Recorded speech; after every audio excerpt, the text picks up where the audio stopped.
Hi everybody, this month we're talking all about creating great sales tools. And on November 26th, we're holding a seminar where we're going to talk all about creating great presentations using proposals, software, and all types of tools to help you convert more prospects into closed sales. Today I wanted to talk a little bit about choosing the right material and sales tool for the right process.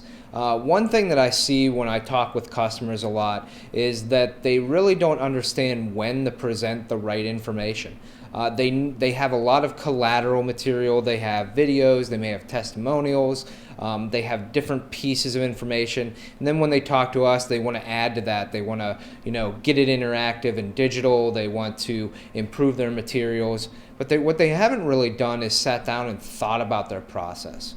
One thing that I really like to do to make sure that we're matching everything up to close better deals is to build out a sales process on a big white sheet of paper, or potentially a whiteboard. Sheet of paper is so much better because you can keep it and have it for a long term, but really mapping out your sales process. So each column is each stage. You get leads in potentially from a website, and then that lead turns into an email that you're following up with, and then it turns into a phone call, and then it goes to a meeting, and then into potentially a proposal, and then follow-up information, a review meeting, due diligence, contracting, and all these different pieces of your sales process, and really mapping it out in detail along the columns.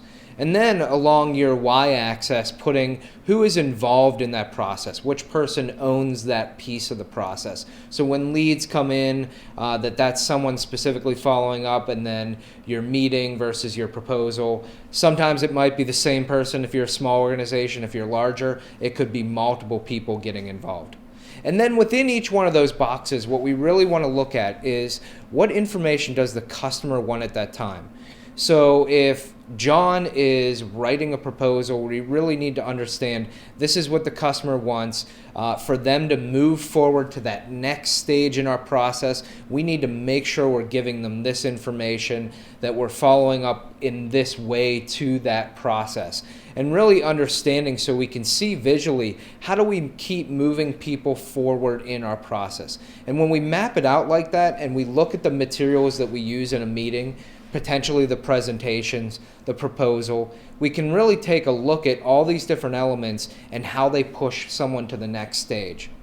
So if you're looking at creating great materials or anything that's in your sales process, I think it's important to map it out, really understand what the prospect wants at that time, how you're going to use that tool. Are you going to deliver it via some sort of email? Are you doing it in person? Will that work out, and will that help drive them to the next stage?